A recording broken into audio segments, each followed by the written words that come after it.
Hi ladies, welcome back to my channel. My name is Bars. If it's your first time here, hi, I'm Barcelona. I make content for women who are working on becoming more refined, more classy, and an elevated version of themselves along their journey and who they are as an individual.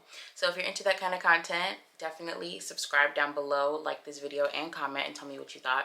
But today we're going to get into a video or a topic that I feel is really important for every woman to know if she wants to become more powerful and more refined in her lifestyle. These are things that I've been doing since I was a little girl. I had no idea that these were actual laws of nature, laws of power. I just knew that in order to get the results that I wanted, I had to move a certain type of way. So I want to give you the 7 laws to live by as a refined, powerful woman that you want to become or that you're trying to refine yourself to be. I hope that made sense. All right, let's get right into it. The first law that I want to talk to you guys about happens to be Law 1 of the 48 Laws of Power.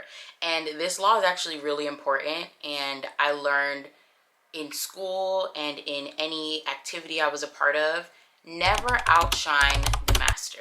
The reason why this is so important is because whenever there's someone who is above you, you never want to make them feel like you are threatening their superiority. Why? Because if you ever want an opportunity to either have their spot or be where they are, if you threaten their position, they will see you as an enemy instead of an ally. So whenever you're in any field, whether it's school, program, an activity, a job, never outshine your master, your mentor, your teacher, your coach, your leader. Just learn from them and never show too many of your skills, because then you'll be seen as a threat. So Law 1 in 48 Laws of Power says, always make those above you feel comfortably superior. In your desire to please or impress them, do not go too far in displaying your talents, or you might accomplish the opposite. Inspire fear and insecurity. Make your masters appear more brilliant than they are, and you will attain the heights of power. So one thing you have to understand about human beings is when we get compliments and we get praise, it makes us want to give, because we almost feel like we're in debt to somebody because they poured so much into us. We want to pour back into them. So you'll be surprised by how much more you gain when you make your superior feel superior. Obviously, you don't want to be a butt kisser and you don't want to do too much, because then people can tell when you're faking it, right? So you should never fake it either. You should give them genuine compliments, show genuine interest in what they care about and appreciation for what they are giving to you. And then naturally they're going to want to give back into you, pour into you, because now they see themselves in you because you've taken so much interest in their talents, in their greatness, and in their mastery. So law number 1 is never outshine the master. There have been plenty of times where I've had managers or teachers or friends of my mom's who are adults that give me so many opportunities because I respected their position. Growing up, I've never called any adult their first name. It's always Miss. Even to this day, at the age of 26, where I have adults around me who are in their 40s and in their 50s, I don't know how your mom raised you, but even as an adult, I still address elderly adults as Miss and Mr. That is showing a sign of respect. These days, people do not respect their elders and will literally treat them as equals, eye to eye. That is a prime example of do not outshine your master. Like, these people are either going to give you wisdom, or it's just a reflection on how you treat people who are in a different position than you are in. So don't outshine your master. Always show respect, gratitude. The second law I want to tell you is something you've probably heard often, but always say less than necessary. The more you say, the more common you appear, the more foolish you sound. When you say less, you actually seem like you're saying more. Everything you do that's less appears more. You dress more minimal, it's just an opportunity for you to look more elevated, more luxurious, as opposed to someone who does more and it looks cheaper and it looks less luxurious. Let's not get into fashion too much because we know the girls eat with the maximalism, okay? But less is more regardless. So when you're communicating with people, when you present, if you're ever at an event where you have to present, in a classroom where you have to present, don't ramble on. Keep it minimal, get straight to the point. I actually have a book on the power of public speaking, or how to be a powerful public speaker. It's important that you know how to get straight to the point, how to use inflection in your tone so that people are interested in what you have to say but aren't falling asleep and getting bored. Get straight to the point of what you have to say. You will appear more wise and more confident when you speak. I promise. The third law that I want to share with you ladies is guard your reputation with your life. Your reputation is important. People will respect you, give you opportunities, treat you a certain way based on your reputation. You will grow in life, whether it's personally or professionally, based on your reputation. So it's important to think of every little moment, or don't overlook little moments and think that they're not important to your reputation, because I promise you they are. When somebody is behind you and you don't hold a door for them, how you make people feel is part of your reputation. If people don't feel welcomed by you or seen or heard by you, that is a part of your reputation. That's why you see celebrities getting such a bad rap when they have a bad day or whatever else, and they treat people badly, because everything they do is a part of their reputation.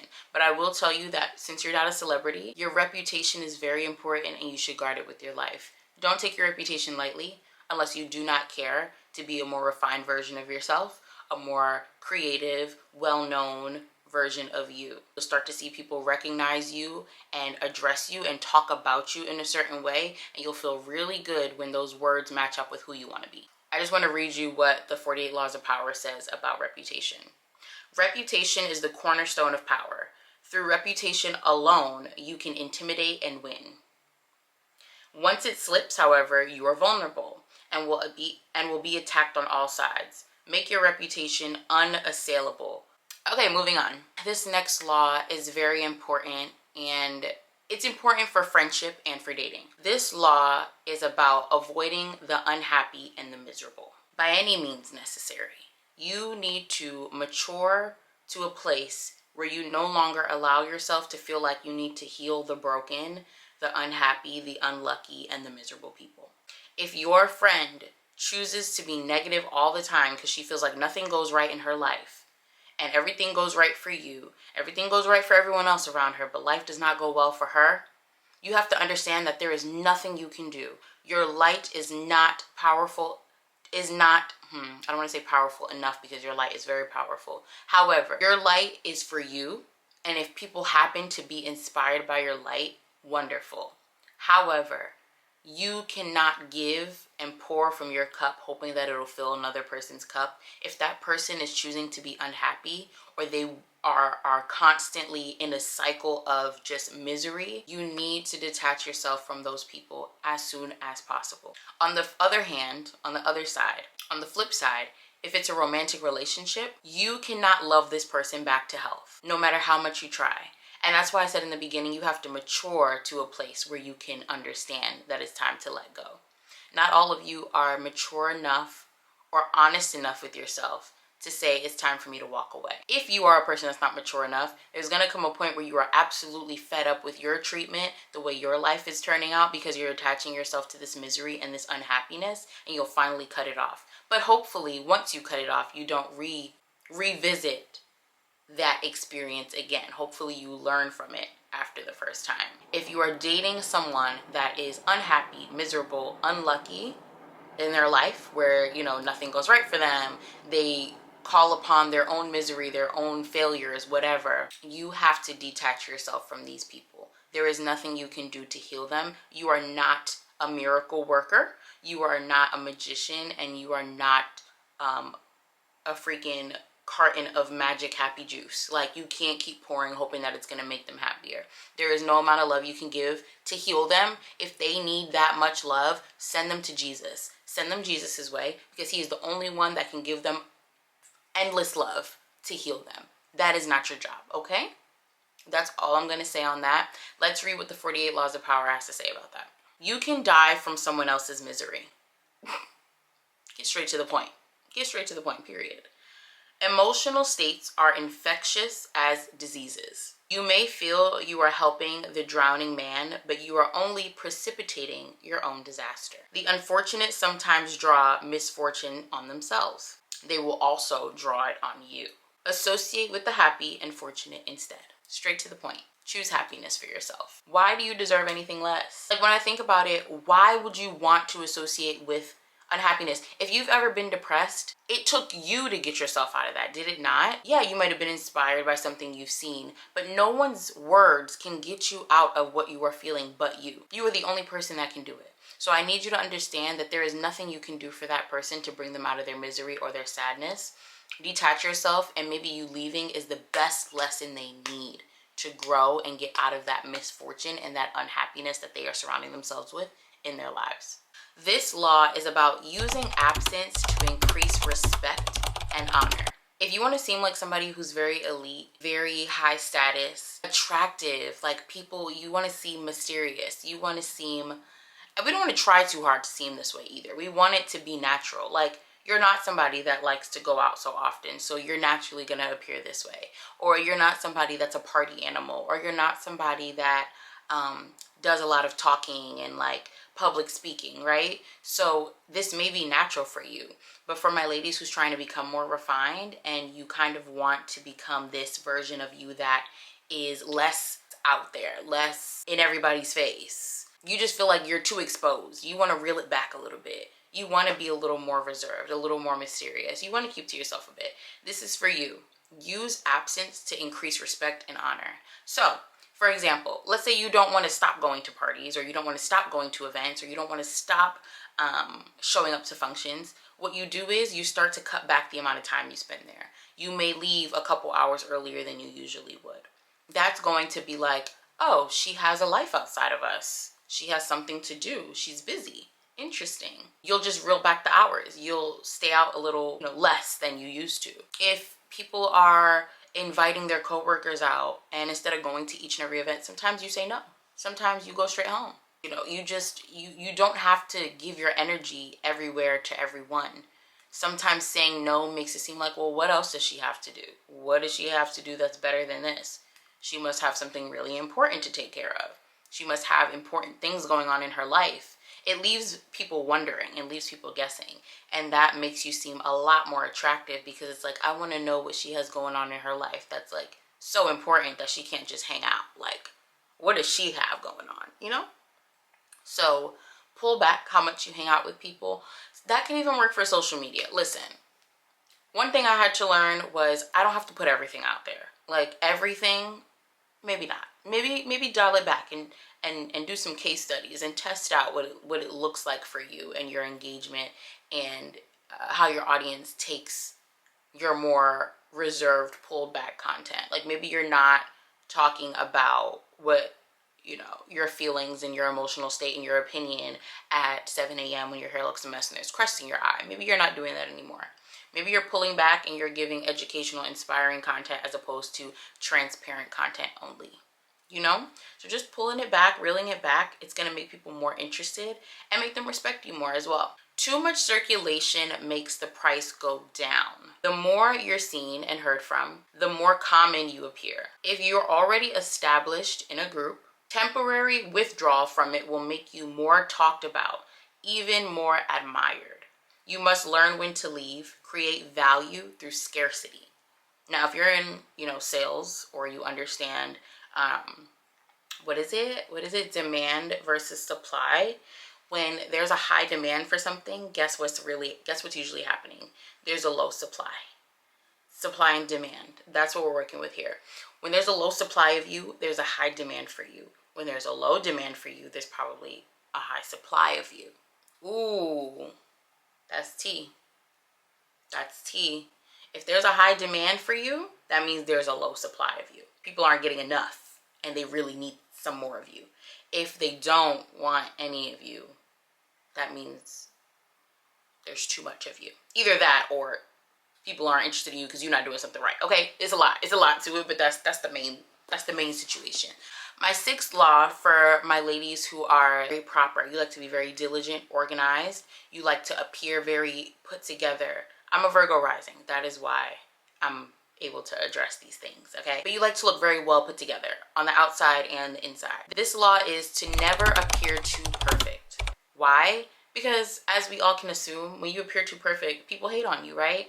People want to see you fail. If you appear too perfect, people are going to go out of their way to see you fail. They're going to go out of their way to sabotage you, and that's the last thing you want. You don't want people preying on your downfall. Although you can't prevent it, it may happen.